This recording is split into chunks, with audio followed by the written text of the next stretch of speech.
God bless you all. Today, I want to share an incredible testimony from a man who had a near-death experience. He claims to have encountered Queen Elizabeth II during this journey and had a profound conversation with her, during which she shared many personal revelations. But before diving into his extraordinary experience, let's start with who he is and how he ended up there. My name is Peter Langston, and I'm 51 years old. I was born and raised in Indiana, and for most of my life I've been obsessed with British history, particularly the monarchy. What started as a quirky college hobby, a way to escape the pain of a difficult family life, eventually turned into a career. Over time, I became a historian, known for my work on Queen Elizabeth II. I wrote books about her, taught courses on her reign, and gave lectures all over the country. I even used to joke that she felt like my own distant grandmother. That's how familiar and constant she seemed in my life. In many ways, her steady presence gave my chaotic life a sense of structure, even purpose. But there was something missing. As I became more wrapped up in my career, my connection to faith faded away. I grew up going to church every Sunday, but by the time I was deeply involved in my work, God and I were no longer on speaking terms. Religion became something distant, something abstract. I respected it as a historical concept, but I didn't feel it personally. I convinced myself that history held all the answers I needed, that through studying the lives of kings and queens, I could make sense of the world without needing divine intervention. Then came the accident. 2 weeks ago, I was driving home after giving a lecture. It was just another ordinary night. The roads were slick from rain, and somewhere between an exit ramp and a red light, it happened. I don't remember the crash itself, just flashes of headlights and the sickening crunch of metal. When I woke up in the hospital, I learned that my heart had stopped twice on the way there. The medics told me they didn't think I would make it. As I lay in that hospital bed, I felt something slipping away, something much heavier than just consciousness. It was as if I was standing on the edge of a vast abyss, caught between two worlds. And in that moment, I realized that everything I had spent my life building, every lecture, every book, every achievement, suddenly felt meaningless. All those years I had spent poring over the lives of monarchs, believing their stories held some greater truth, now seemed hollow. I had been chasing answers, but I had never looked beyond the pages of history for something deeper. Time felt different in those moments. I don't know if it was seconds, minutes, or hours, but I felt myself peeling away from everything I thought I knew. My work, my career, even my identity. All of it seemed to dissolve, and in its place was a void I couldn't ignore. I started to remember things I hadn't thought about in years, verses from my childhood, words I had heard in church but never truly understood. One verse in particular came back to me. For what shall it profit a man if he shall gain the whole world and lose his own soul? Those words hit me like a hammer. They weren't just scripture anymore.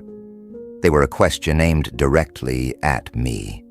I had spent my entire life chasing achievements, knowledge, and recognition, but none of it had filled the emptiness inside me. I had dismissed faith, convinced that history could explain life's purpose, but now I saw how wrong I was. In those moments, everything I thought defined me, my titles, my legacy, my pride, was stripped away. All that was left was the truth I had spent years avoiding. Without God, my life lacked true meaning. In that moment, I felt the crushing weight of everything I had spent my life pursuing. It pressed down on me like an immovable stone on my chest. All the grandeur I once admired, the majestic royal ceremonies, The sweeping arcs of history, the rise and fall of empires, suddenly seemed hollow, like an empty theater of shadows playing on the wall of a much greater truth I had refused to face. Here I was, stripped of all my titles and knowledge. I wasn't a scholar or historian anymore. I was simply a man standing on the brink, facing a God I had pushed aside, and a soul I had barely even acknowledged. It was both terrifying and humbling, yet it brought with it a strange sense of clarity. For the first time in my life, I felt as though I was finally being honest with myself. As I drifted further into the unknown, right to the edge of the darkness, I sensed the faintest flicker of something, hope, maybe, or perhaps just a fragile thread of grace.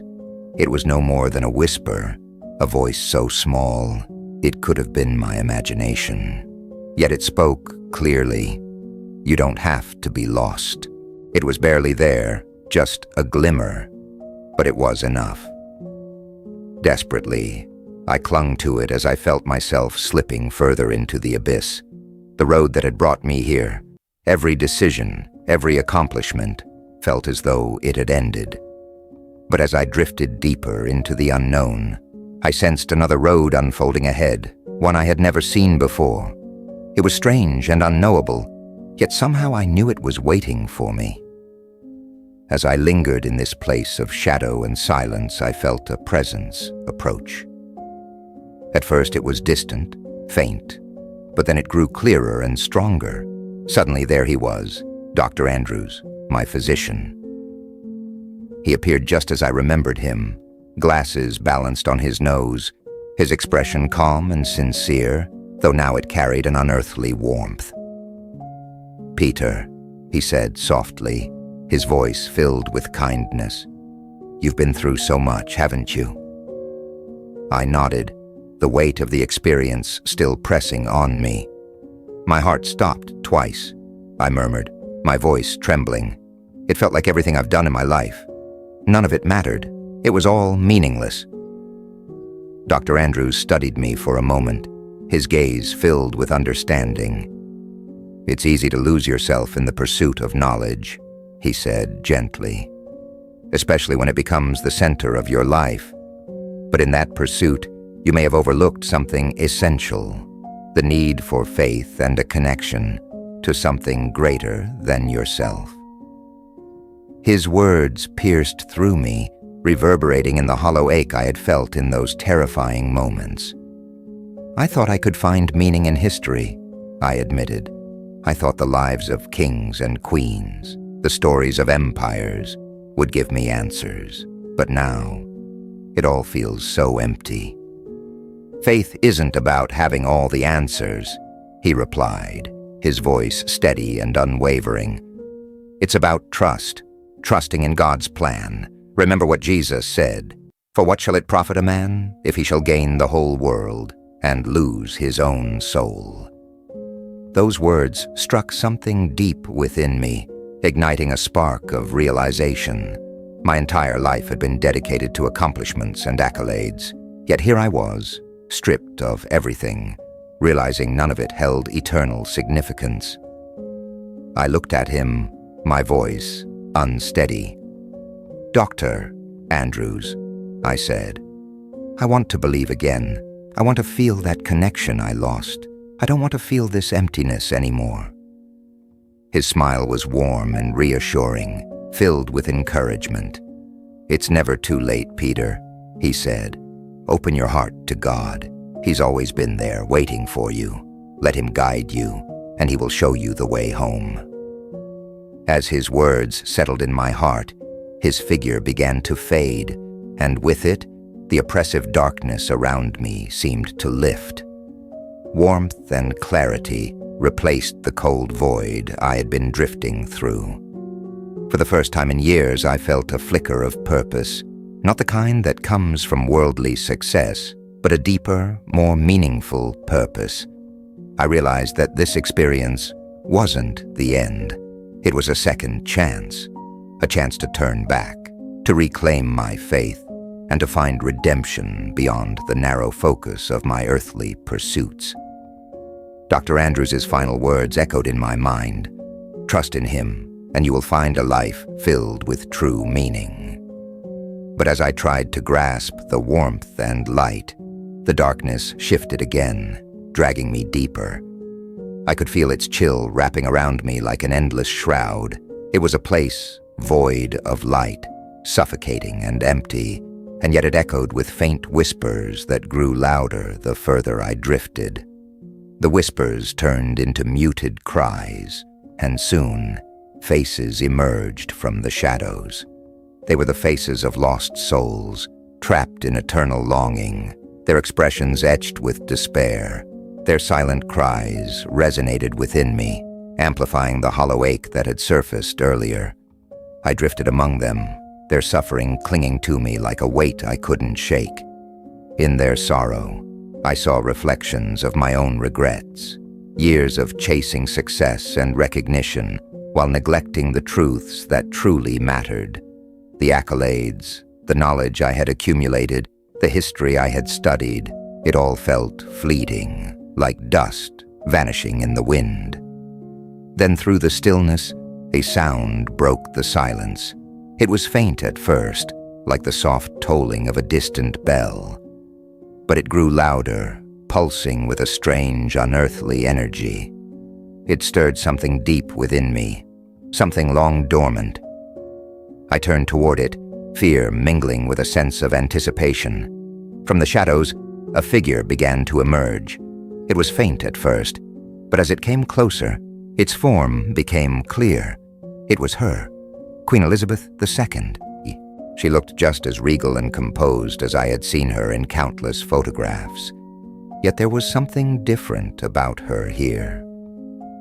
She seemed weighed down, burdened by the gravity of a truth I couldn't yet comprehend. Her presence was luminous yet unsettling, as if she existed both within this place of despair and outside it. She fixed her gaze on me, her eyes piercing, filled with wisdom and sorrow. And then she spoke. "Peter Langston," she said, her voice echoing through the stillness like a distant chime. Yet it carried a closeness that unsettled me. "You stand at a crossroads, do you not?" Her gaze seemed to pierce through me, cutting past flesh and bone to the very essence of who I was, leaving me bare before her. "You've devoted yourself to my story, studied my life, my reign," she continued, her tone steady but heavy with meaning. "But have you ever truly understood the cost of power and prestige?" I froze, my thoughts colliding as I struggled to reconcile the surreal with the familiar. This was the woman I had admired and analyzed for years, yet standing before her now felt overwhelming. "Your Majesty, I don't know what to say," I stammered, the words catching awkwardly in my throat. "I never imagined I'd meet you here." Her faint smile barely lifted the corners of her mouth, and though it mimicked the warmth I had come to recognize in countless photos, it lacked something. It didn't reach her eyes. "Many have looked to me as a symbol," she said quietly, her voice laced with regret. "They saw strength, stability, and inspiration, but few ever glimpsed the weight I carried. The crown, the responsibilities, they consumed my life. They distracted me from the truth of what matters most. I lost sight of the essence of my existence." Her admission struck me like a thunderclap, sending waves of clarity through the fog that clung to my heart. "But you were a beacon for so many," I said, my voice trembling, "a symbol of strength and stability. How could someone like you lose faith?" "I was swept away by the tides of my duty," she replied, her gaze softening but still distant. "The rituals, the public face, the endless obligations, they all seemed essential. Yet they kept me from the simple act of belief. In my quest to uphold the monarchy, I neglected my relationship with God." Her words sank into me, resonating deeply as they mirrored my own unspoken fears. "I've been running from faith too," I admitted, the weight of my failures pressing against me. I thought history would give me the answers, that knowledge could take the place of belief. But now, I feel so lost. "Knowledge without faith," she said, her voice steady and filled with quiet wisdom, "is like wandering through a barren wilderness. I reached the heights of power, Peter, but the emptiness there was more profound than I could have imagined. I thought my achievements defined my worth, but instead, they only hid my soul's greatest need. Here, in this place, I can see it clearly. It was always about faith, about believing in something greater than myself." As she spoke, the shadows surrounding us seemed to shift and flicker, revealing glimpses of anguished faces etched in silent despair. These lost souls lingered in the dark, their hollow expressions echoing her words and amplifying my own doubts. "Peter," she said again, her voice steady but tinged with sorrow, "you stand at a crossroads, a moment where your past and eternity meet. My duties as a monarch were more than responsibilities. They were burdens, ones that often pulled me away from the path I should have walked. Each day, I was adorned with jewels and honors, but beneath the crown, my heart wrestled with faith." I stood in silence, captivated by the raw honesty in her voice. This was a vulnerability I had never associated with her, a queen revered for her composure, now laying bare her regrets. "In my final days," she continued, her voice softer now, "the wisdom of King Solomon haunted me. He was the wisest of kings, blessed with riches and power beyond measure. Yet even he strayed, placing his trust in earthly treasures instead of God." Her words lingered, their weight pressing into me. I had studied Solomon countless times, reciting his story as part of my work, but never had I felt its warning so acutely. "Solomon built great temples," she said, her gaze unfocused as if reliving a distant memory. "He amassed treasures and accomplishments unmatched in his time. But in doing so, he lost sight of the true source of wisdom. The very things meant to honor God became distractions, and in the end, they drew him away from his grace." Her voice wavered for a moment, as if the memory of her own failings cut too close. "Peter," she said, her eyes locking onto mine with an intensity that made my heart race, "I too became ensnared by the demands of my role. I thought my position could give me purpose, but it only veiled the longing in my soul. I thought strength and stability were enough, but they could not replace faith." She paused, her expression shifting to one of quiet resolve. "There is wisdom in Proverbs that now speaks to me more than ever," she said. "Trust in the Lord with all thine heart, and lean not unto thine own understanding. In all thy ways acknowledge him, and he shall direct thy paths." The truth of her words cut through me, shattering the barriers I had built around my heart. Here was a queen, humbled by the weight of her own life, inviting me to rediscover the faith I had long abandoned. "Peter," she continued, her voice steady but gentle, "earthly accomplishments are fleeting. They shine brightly for a moment, but they fade into darkness just as quickly. In Ecclesiastes, we are reminded, all is vanity and vexation of spirit. I lived in the halls of power, yet the greatest emptiness I felt was in the stillness of my own heart. My achievements paled in comparison to the eternal truth of God's love." Her words rippled through me, stirring something I had buried long ago. "Your achievements are not meaningless, Peter," she said, her voice firm. "But they should lead you back to God, not away from him. The path to eternal life is built on faith, not knowledge alone." As she spoke, The flickering shadows around us seemed to settle, the echoes of her struggles blending seamlessly with my own revelations. I felt a flicker of hope reignite deep within me, a hope rooted in the possibility of faith, urging me to open my heart once again to God's love. "Even in the depths of despair," she said softly, "even when it feels as though the world has forgotten you, God is there. He will never abandon you. He will guide you home." Her final words brought with them a lightness I hadn't felt in years. The oppressive darkness around us began to retreat, and for the first time, I could see a faint path opening before me. I awoke in the hospital room, the sterile smell and steady hum of machines grounding me back in reality. Yet the memory of her words lingered, wrapping themselves around my soul like a gentle reminder. Reaching for the Bible beside my bed, I ran my fingers over its worn pages as if they had been waiting for me all this time. I opened it and began to read, letting the words fill the void that had consumed me for so long. This wasn't just a near-death experience. It was a calling, a chance to rebuild my life on a foundation of faith, humility, and the eternal love of God.